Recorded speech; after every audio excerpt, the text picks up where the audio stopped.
So I want you to kind of think about investigative as quick hit enterprise stories. They don't have to be these big in-depth investigative pieces, which is what we often think of them as being. Those pieces are great, and I'll also share a few tips I have about figuring out how to get some of that work on your sites that you may not even have to produce, but you can, through collaboration, sometimes even get it for free from really good reputable institutions that are doing that work. But in the short term, I think they're really quick and somewhat easy ways to do some really good civic engaged type stories that don't take a lot of time, and also you can use documents, obtain documents pretty easily, and upload those to your site as well, which I think can also help with traffic, because when you're actually giving readers those actual documents that they would have to go out and get on their own, and that still mainstream media isn't smart enough to go get themselves and put online, you're going to be in a niche that no one else is. So in no particular order, restaurant inspections. Undoubtedly, you guys have restaurants, eateries. These can be like really nice restaurants all the way down to the Wendy's down the street, which I eat at frequently myself. All those get inspected usually on at least an annual basis, sometimes more. And typically, it's your local health department that does it. So it could be the city health department, or it could be a county health department. And then sometimes the state health departments also get that information. Hopefully, in many places, this stuff is easily retrievable online. In many cities, no matter what the size, they've now put these inspection reports online because they figured out that it's easier than having a bunch of people come in and ask for them, just to put them all out there. So it's real easy in most places to get these restaurant inspection forms. What you also will want to make sure to do, though, is look to see what kind of follow-up there was, because if they were cited for anything, then they will have a return visit, and so I think out of fairness, you want to make sure that you're going back and checking to see what other, you're not just looking at one report in isolation, that you're seeing what the other reports are as well. I will caution you that going back many years now with newspapers across the country in particular, which is where I worked before I went to the online world, you are most likely to get sued over restaurant inspections and over headlines in particular. So be very, very careful. Use the information, go ahead and put those reports out there, write a story about what you're finding, whether it's about an individual restaurant or a whole slew of restaurants all at once. You can do all types of stories that way. But make sure that the headline is right. For instance, if you call it a rodent versus a rodent dropping, actually there was a paper in Fort Wayne that got sued over that and lost some money. So just be very, very careful, because for whatever reason, restaurant inspections, readers are interested in them, and the businesses are interested in them being reported accurately. Nursing home inspections is another area that I think a lot of people don't think enough about. And given how many of us are 65 or older, or soon going to be 65 and older, and learning and living in nursing homes, it's one of the big growth industries. At Dolly, you'll have some nursing homes in your area, and it's not just older people who live in nursing homes. It can also be younger disabled people who qualify for Medicaid who live in some of these nursing homes as well. They have to be inspected at least once a year, no matter what the state. And that typically, though, is done at the county or state level. And again, almost all those forms are filed online. Those are regular stories you can do just to let people know how the nursing homes are doing. You can even do a ranking, where you could show, often states or counties will say, this is a 1-star home based on these 5 inspection reports, or a 5 or a 3. So a lot of the information is out there online. Daycares is another place I would recommend. Daycares, depending on if they have to register or are inspected by the state or by local officials, that's another good one. Often it's also the local health departments that do the daycare inspections as well, or it could be your social service agency at the state level, and maybe they have a local office that does it. Those inspections I found aren't always online. They're not as online as the restaurant and nursing homes, but increasingly people are interested in those. One thing to keep in mind, there's a lot of people, the daycare situation, they may have their kids in if they're not the centers or places that have to be regulated. So if it's just a few kids next door in your neighbor's home, they're probably not going to be regulated. So you're not going to be getting all the daycares. Campaign finance information I think is really important and easier to get than before. It's been pretty easy for a number of years, but now even for local entities, no matter how big or small your town is, they now are putting this stuff online. First place I would look is your city or town election board. And then I would also look at the same time at your state election board, because in most states, those local entities have to turn over the reports to the state. And the state websites usually have been going for longer, and sometimes they just present the data, the exact same reports in a prettier, nicer to understand way. But I think that's a really good way to look up. And I've seen a lot of websites do this, is again, you don't need to go in and do in-depth investigative work, you can simply go in on a regular basis when you know those campaign finance reports are being filed, and you can write a story. You can do a story per candidate, per challenger. You can do a roundup story per race. And I would encourage you to do this even in the off-election year, because some of the most interesting stuff happens in the off-election year. You know, these are people who are currying favor because they're about to ask for, seek a no-bid contract, or they're hoping to get the contract in a competitive process, or they're people who are having trouble with inspections and want that agency to be nicer to them next time, or what have you. They just want to be in the good graces of whoever's in office. Typically, in an off-election year, every 6 months in most places, those election reports get filed. Typically, not always, but typically it's January 1st through July 30th. So then, like in early August, you can see those reports online, and then usually in January, you can see the reports for the last half of the previous year. That's not always the case. In an election year, it's usually like sometimes every quarter, or even every month, depending. You're not required to put those online, right? Because our county elections office, I have to actually go in and look. They have it on a computer, but it's only available in their office. That's interesting. To my knowledge, no, unless an individual state legislature. Usually it's the state legislatures who have been passing laws. One thing I might suggest is the Center for Public Integrity. Way back when, they're one of these nonpartisan groups that was an early adapter of getting all these written papers. They did written records and then actually putting them online. And then it kind of forced a lot of these states to do this. I know they worked in Indiana where I was years ago and kind of forced the hand of the Indiana election people. And I think now finally even the locals in Indiana do it. But I might just shoot out, and I can't remember who's in charge of that project now, but the Center for Public Integrity is a really good entity. And the other thing is there's Project Vote Smart, which is based in Montana, of all places. And they are a wonderful, wonderful group, nonpartisan, and they have a lot of like former presidents and other elected officials on their board. And they have made it a big effort to get really local entities to at least get economic interest forms as well as campaign finance information. They don't have everything available, but they have a lot of it available. And I sometimes think that they can actually push, like, you keep asking these people to put it, like, make it electronically, but sometimes if an outside entity, like a group like that, gets involved, it may be more work. The other thing I would think about, and I'm going to give all the time to do this, but the League of Women Voters, they often, on a local level, are a very powerful influence and can get, it's hard to say no to nice grandmas. I think it's other people are involved in the league, but typically that's who's involved, and so I think a lot of times they'll respond, if they're requests. Economic interest forms also get filed. Usually they're required at the local level, but not always. Those I've found are not usually available online, and you'll have to go to an office, and usually they are filed every year, and it's really interesting the stuff that people put on that. It's also interesting what little information is required, depending on what the form is. Either way, I think it's a good story. What is an economic interest form? The economic interest form, it's called usually an economic interest form, or it's like a disclosure form, and basically it's required generally of elected officials and sometimes top-level appointee officials in a city or town. They also do this at the state and federal level. And basically it's where I am telling the public every year like what my financial holdings are over a certain amount. So for instance, I don't have to tell you I have $5,000 in my checking account. I wish I did. But I might have to say I'm within the range. Like, this is how much I have in a checking account. This is how much stock holdings I have. I have a part interest in the Buzz Cafe or whatever it is.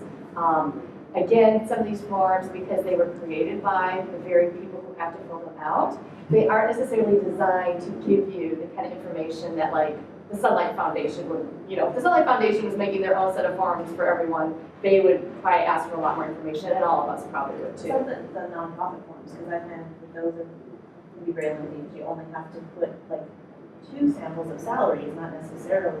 Right.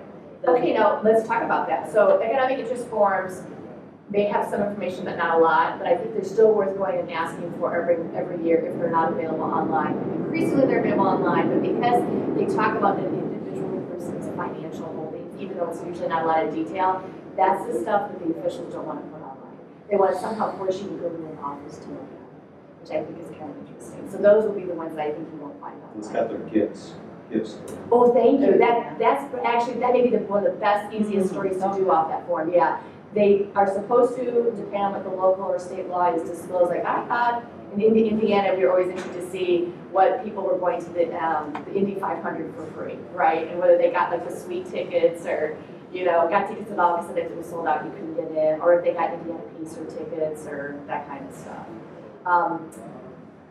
What Brandy's talking about, let's talk about that real quickly. Those are 990s. If you have any nonprofit groups in your area, which I'm sure all of you have many, and increasingly they're doing more and more work the government may be giving to them, you want to be looking at those 990s. And the best way to look at their 990s, and basically the 990 is like, you know how most of us call it a 1040?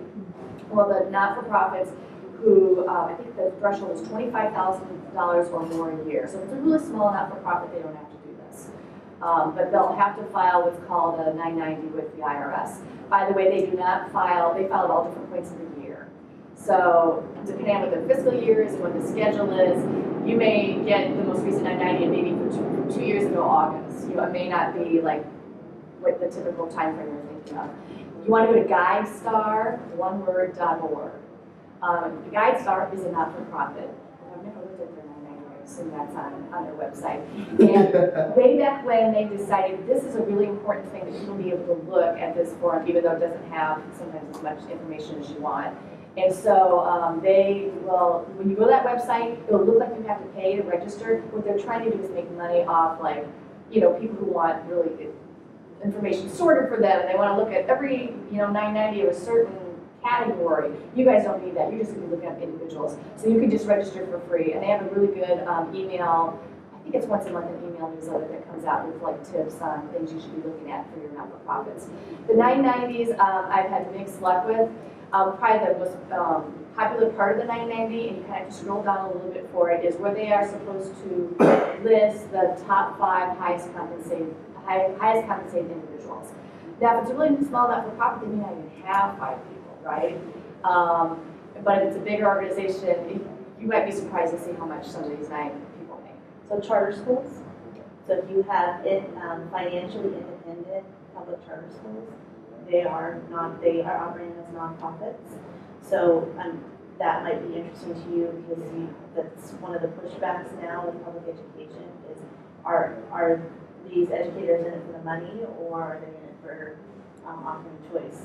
And I found that interesting. That's a really good idea. I hadn't even thought about, in Chicago where I'm at, I'm thinking, oh, there's some charters, I should go back up right now. The other thing about the 990s is those first couple pages look a little bit like the 1040 you guys will file. And so it's a really good base to figure out like how much money is coming in and how much money is going out. Because they at least have to report those kind of, the revenue in, the revenue out. They also are supposed to give some type of detail, and sometimes you find more detail than others about where the source of income is coming from. Now, if you're like me, wouldn't you like to see like the individual list of their donors, right? You're not gonna, I've never seen a 990 that's included that. But what you will see is like some of the bigger grants they may be getting. You'll at least get a sense of how much is coming maybe from a governmental entity, even if they don't necessarily list all of them, versus private contributors versus, you know, sales of some sort. Like an executive director that's making 6 figures in the inner city Right. with less fortunate children, you know, I mean, that might be a story like, why is this person making more Yeah. than the president of the United States? And it'll also be not just the money, but we'll also list like their pension, health care, all that kind of stuff. Columbia College, the paper here always likes to look up the president and see like there's a home that gets paid for, you know, the college pays for. And then like I think there was a car that showed up one year, like one of the footnotes. So it's just interesting to see what they're spending money on. So yeah, the 990. Donor. I'm sorry, that's right, your money. Depending on the state, there may be hard copies of donor lists at the Attorney General or VA's level. So whatever state agency is responsible for your charitable trust bureau, they will have hard copy folders, so it's the source information for the 990. Oh, that's a great idea. And that varies widely state to state, but you can print other things. Yeah, like Secretary of State, I think may be the entity here in Illinois and Indiana. So the Attorney General's office, Secretary of State, what other? Secretary of States, I would imagine some states are large enough that they might have their own charitable trust unit somewhere, but somebody keeps That's a very good source point. documents. Other thing about the 990, what you'll find when you go into GuideStar is sometimes, like, let's say I'm looking for the most recent tax returns, but they'll be like 2 or 3 years old. So by law, this has been true for many years now, if you're a nonprofit, you have to keep the 3 most recent years copies of your 990s on file. So for instance, I could come to Columbia and go, I assume some business software. Of course, you then have to figure out who you're going to ask this of. But they're by law supposed to have it available and be able to show it to you right then and there. Now, depending on what you're doing, you may not actually want them to know you're looking at their 990s. But if it's an entity that hasn't filed in a while, then maybe for some reason there's a lag with guys start getting it from, I think it's still in Utah. The IRS has this big office in Utah where I think a lot of their 990s gets filed and categorized. So there is a possibility that you can get more recent 990 information. Okay, so contracts, figure out who in the city department, and there could be more than one department, is the clearinghouse or database for all the contracts, whether they're competitively bid out or no bid contracts. And I think this is something that if you can get into a regular schedule, figure out what office or offices have that, and then get that information out. In this case, you may not be able to, a lot of that stuff may not be available online, at least that's been my experience.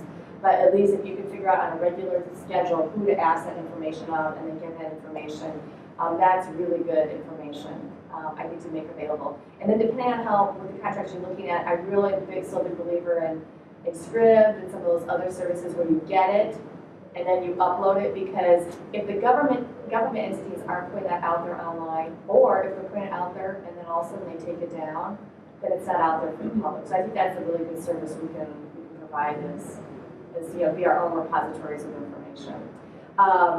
Education, I know a lot of you guys cover a lot of education. I would make sure that you're asking for contracts separately from the Board of Education. And then I would also be asking, or figuring out a way to maybe put the minutes online if they're not being put online, because a lot of information I found with education entities in particular, there's a lot of stuff that goes in those minutes that, like, wow, those are great story ideas. Like, I didn't realize they were doing that. Like, for whatever reason, I think the people who take these minutes at a lot of these school board meetings do a really good job of it. I wish actually they would give tips to other public entities who I don't think take as good of public minutes as these guys do. But I think that's a really good way that, maybe there's a place on your website where you're putting links that they put the minutes online, or create your own repository. And then, of course, I would just be mining those minutes for what's going on. A lot of people have started to explore, I know some of the biggest traffic to the Texas Tribune, by the way, is the salary databases. I know a lot of people, I was just talking to there's an Aspen Investigative website, one man van, and he's looking at doing salary databases for Aspen. So I think there's a lot of money to be had in terms of getting this data, putting it out there, and then getting a lot of traffic to your website. Now, getting the information put out there is one thing, and then going back and doing thoughtful, interesting analysis is another. And so, of course, I would urge you to do both. I would just go get the databases. But I know here in Chicago, the Chicago Sun-Times and Better Government Association, which is a not-for-profit that does investigative work, that they will on a routine basis, I think it's every quarter, maybe every 6 months, get the database from the county, from the city, and then I think the police has a separate database, teachers have a separate database, and they'll get all that and they'll put it online. Now, I think at this point in this city, enough requests go out that it doesn't need a lot of cleanup, but that's the other thing to think about if you're getting salary databases, because sometimes even getting the information, it shouldn't be this hard, but it is if they're not used to turning it over to anyone. And then once you get it, sometimes it needs a little bit of cleanup. So one thing I would recommend is, if you're interested in doing any of that, I would get on the listserv for IRE, Investigative Reporters and Editors, so IRE.org. Those folks who are on the IRE listserv are extremely helpful, as are the people on the NICAR list. NICAR is related to IRE. It's the National Computer Assisted Reporting. I can't remember all that the acronym stands for, but they were doing like computer assisted reporting back before like we even knew. How do you spell it? NICAR, N-I-K-A-R. So if you just do a search for NICAR and IRE, you'll find it. IRE is the nonprofit that's been around forever, and they have this separate group, NICAR, that and it's basically like the real geeks. Like they're geeks who are in IRE, but then the people who are really smart about the computers and data, they're kind of off in the NICAR area. NICAR has a really good listserv. I never read it because it just, I feel like I'm like in a foreign country. But they're all very helpful. So, but don't go to NICAR first, because unless you're really into data and get all that, you'll be totally overwhelmed. So IRE would be where I would go, and they are always happy to help people. IRE, I can't remember what that membership is now. but that might be worth, like you can get, they have a great repository of stories. They have a nice small group, a relatively small staff of very smart people who can help you analyze stuff and pick apart documents, and then put you in contact with other people who've already done it. Because a lot of this stuff has already been done by lots of other people. There's no need for us to start from scratch. We can have someone help us. So IRE would be another, I put up a plug-in for them. Two last things, and I want to open up for questions. We talked about the Secretary of State in relation to charities. The Secretary of State in many states, or it may be a business department, actually is required to get some, at least basic information about all the businesses that operate in your state. So, and increasingly they're putting this information, not all of it, but some of it online. So I would figure out who a business, particularly a small business, not just a big company, but particularly a small business has to register with. And then, corporation. In Illinois, they have a database. yes, If you're chasing drug trails, you're going to run yeah, all kinds of corporations. Yeah. The Illinois website will give you all the names. yeah, And the addresses of the DBAs officers. and who's the secretary Well, of the, DBA is for those county level usually. I think they do some of it at If you're the doing state level. Well, yeah, corporations like this. Yeah. If it's just a local DBA, it's Yeah. not a corporation. Now, one thing to remember about the business stuff, at least what I found in Illinois, Indiana, and some of the Midwest states, a lot of information is still kept in paper files. Because I think the business community is still fairly proprietary about information.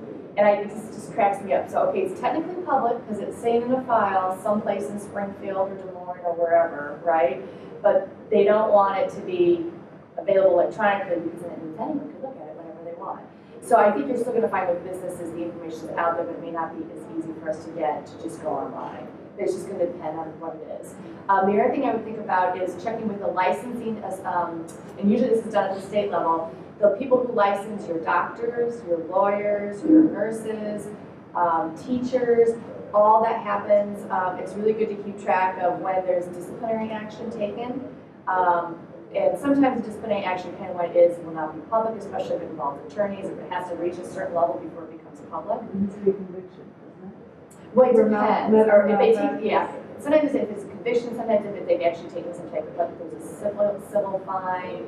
But I think it's still worth knowing what entities do that. And then a lot of them churn out these press releases. I don't think they necessarily know to send them to all of us, but they will on a regular basis put out, okay, here are the lawyers, here are the teachers who are no longer on the rolls or who shouldn't be teaching or what have you. And I think those are good stories. Again, it's not something that's going to take you 6 months to do, but I think it's really important information for the public to know if someone's not supposed to be teaching kids anymore. I love the level building.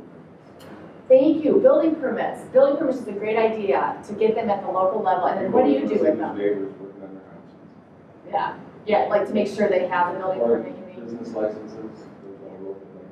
Yeah, actually, business license is really good because if you want to be ahead of the curve, not just for news, but for selling ads to like the restaurant that's about to open, think of the permits that you have to get before the sign goes up and people are going to it. So that's a good, not just for story-wise, but for advertising as well.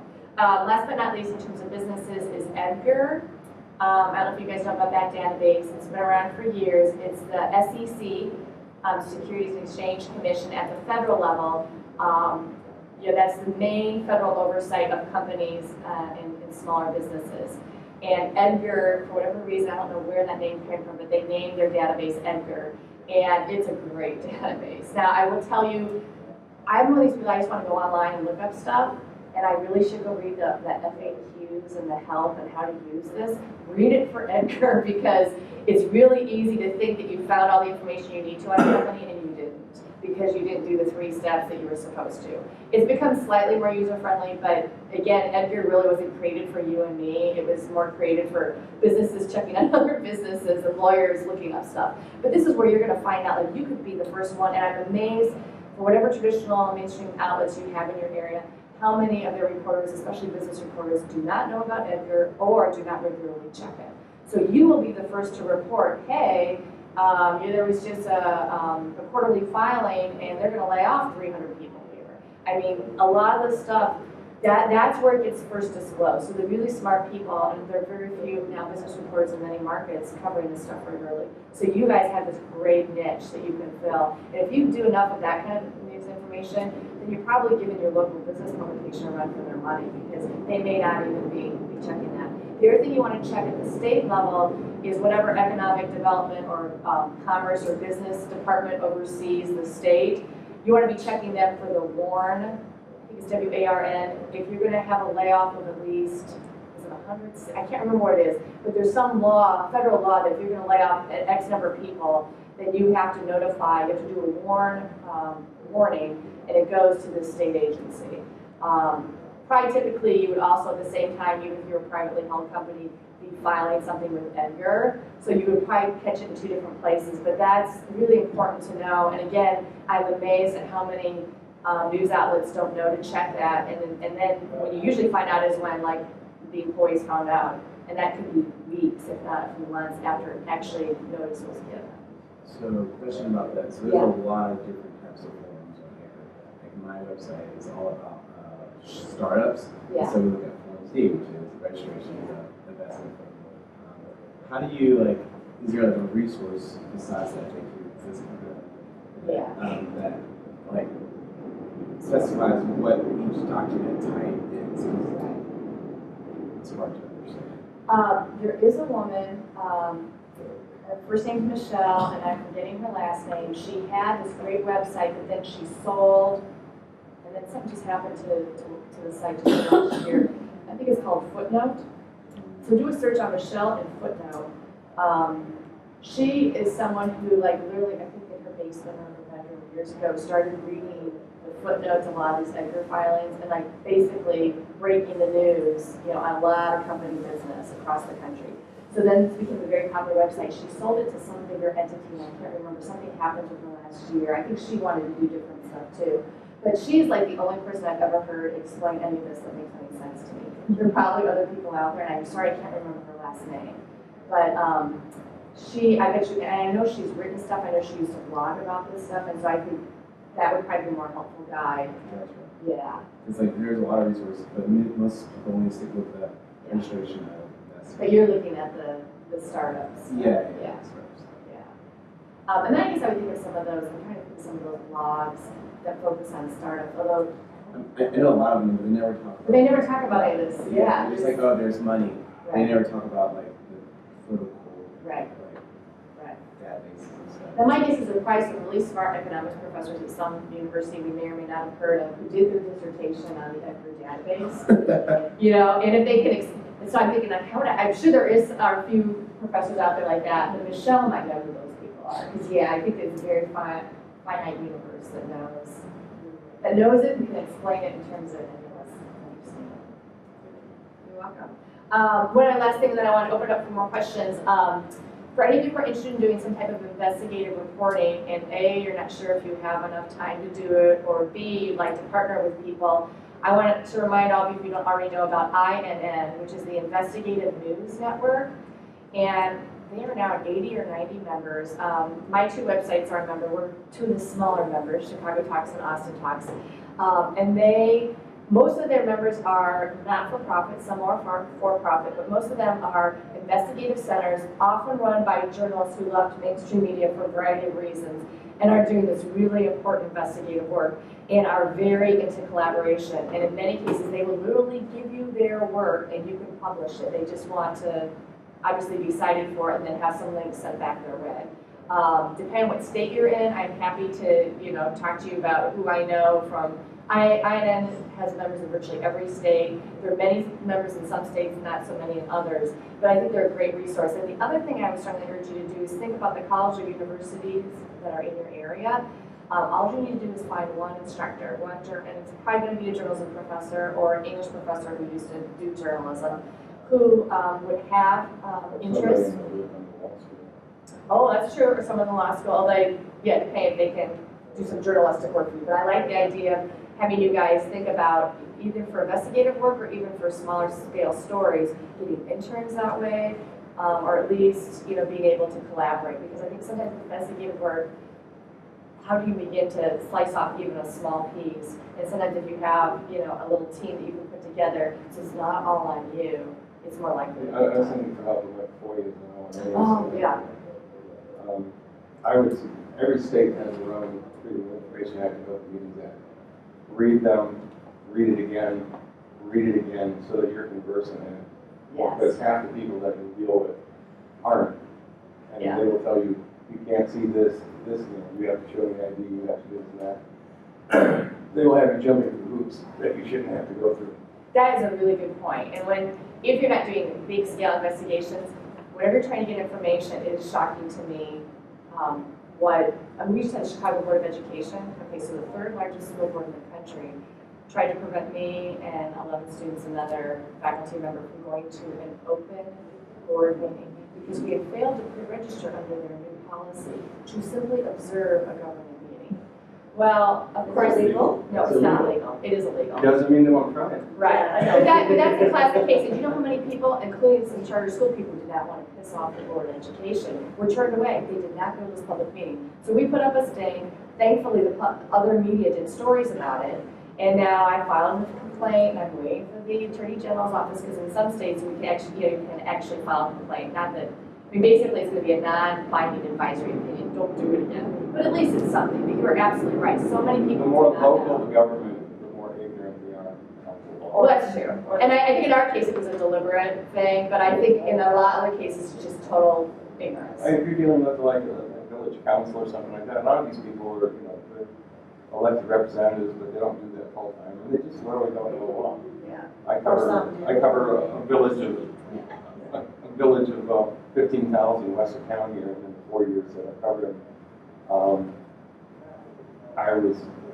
I was on a first name basis with the state's attorney's office, the attorney general's office, because that's who you have to call and have them come in and change things. It's an education process. But you have to remember, in addition to all the documents that move into repositories, almost all, with certain exceptions, and if you go to the FOIA, they should be clearly delineated. Almost all public documents are public, and you can have The access to it. assumption in every This is- state is that it has to be, it's open, whether it's a meeting or a document, and it's generally incumbent on the agency to prove otherwise. And usually within the Freedom of Information Act, there will be a delineation of all the reasons why a document can be withheld. Right. And they have to cite those. And it's going to vary from state to state.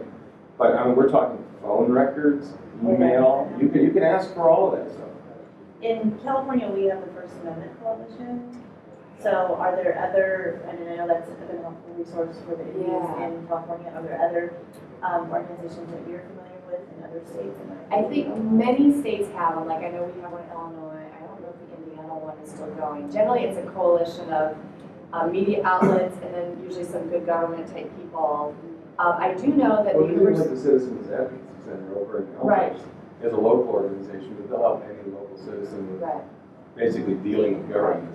I think the trick is to figure out whatever state you're in to find a Right, group because like they this. specialize in the Brown Act, which is the California Public Meeting Act. Yeah, And the laws are going to vary. For example, here in Illinois, this is in terms of like you're running around taking a video camera. It was until a recent court ruling in Illinois a felony to record anybody without their permission. You could record the audio, you could record the video. Are you talking about the police? No, The police in under particular? the Eavesdropping Act, it's anybody. It's a 4-year felony. Police are elected. That's not how I understand that law. No, Okay. it's a 10-year felony for a boy because it's the police who were saying, you're videotaping me, you're under arrest. But the law was specific to law enforcement though. It wasn't saying anyone. It was law No, enforcement actually, read specific. it. I have read it. It's 4 years, it's 4 I years have. for It's law anyone. enforcement. It's 10. Because that was the issue that people didn't think was fair, that you could videotape other people but not law And it enforcement. came out of it was an issue that was like the Occupy, it came up during Right. Occupy, right? Right. Just really quickly, anybody who's in New England should check out the New England, sorry, I was thinking crap, nobody gets this wrong. It's the New England First Amendment Coalition. And because all of the states in New England are so tiny, there is, the 5 states together came together with some grant money, and it's a really great clearing Oh, that's house. And they great. have a nice little state-by-state template. So what's it called again? It's the New England First, it's NEFAC, the New England First Amendment Coalition. That's And great. their site links out to counterpart organizations in a lot of other states. Right. And then if you ever need to file a federal FOIA, a guy named Michael Morrissey is at, he has a startup called McBride, Yeah. and he's awesome. He is just fantastic. And it's Muck Ruck. Yeah, it's not the one that's the Twitter hashtag. There's another one that sounds just like it. It's a Twitter hashtag. But Michael Morrissey is in the Globe Lab. University of Missouri for a long time has had a national FOIA center, and that's a really good resource. You can look up by state, like they'll have a sample FOIA letter, for instance, and I think they also have some sample federal FOIA letters. But it's University of Missouri. Charles Davis used to run it. I think he got some other great job someplace else. So I don't think he's associated with it anymore. But it's housed at University of Missouri at Columbia. Yeah, and it's a good FOIA center as well. Questions, comments, great suggestions. If you are interested in hooking up with students anywhere, let me know, because I'm actually in the process of trying to get more of the folks that do what I do to an academy to partner, especially with hyperlocal sites, because I think there's a huge vacuum there, and I think we in academic world need to step in and do what we can to help you guys. And maybe create our own sites too. So that's great. Thank you. There was one other thing. I did a fellowship with Annabelle on health reporting, and there are permits for public watering places where there's water, so fountains that kids traipse through, pools. Oh, right, those the as disease. well. What is Tell that us about disease that. I people didn't get? even think of What is that. that disease that people get? Legionnaire's disease, right? But there's not, I think Yes, something else. There's another one too. That I don't know specifically the disease, but I think it's like a county level health department Okay. keeps, like in Sacramento County, the restaurant things that you're talking about, those are all online and it's easy to look those up. Right. I think it's a little more convoluted for the pools, but it is also online. And so they have to have to be health permitted. And like, I live in a community that has a pool, has multiple pools, but one of them has to be closed at dusk because of lighting, until some additional lighting. And it's been there for 14 years, but it was recently determined by the health inspector. So, but you can see whether or not pools have been closed for what reason. And it's not just pools, but you know those fountains that kids dance in and stuff. Those are all permitted by the health department as well. And it might even be drinking fountains and things like that. It was an interesting. That's a good idea. I know So when you go in to get the health inspection reports, get those too. Right. Yeah. Find out where they're available. But if you have like a community pool or something, that might just be a story. Yeah. Waiting to happen. Absolutely. Did you get any stories out of that? I did know, I just out of curiosity looked up our community pool, our neighborhood pool to see if anything had been filed, and there was something about, the shock treatments and timing. It was like a restaurant report, so there wasn't an actual violation. Right. Like, you need to do these things and do them soon. Unfortunately, one of our major community pools has been closed to the public due to budget cuts, so it's not, but where it gets open. I don't know. Yeah, so. You can close to me. Exactly. Shut it down. Great, thank you. Thank you. I think we got, we're We're a doing little bit good. of time for lunch, right? So we're okay.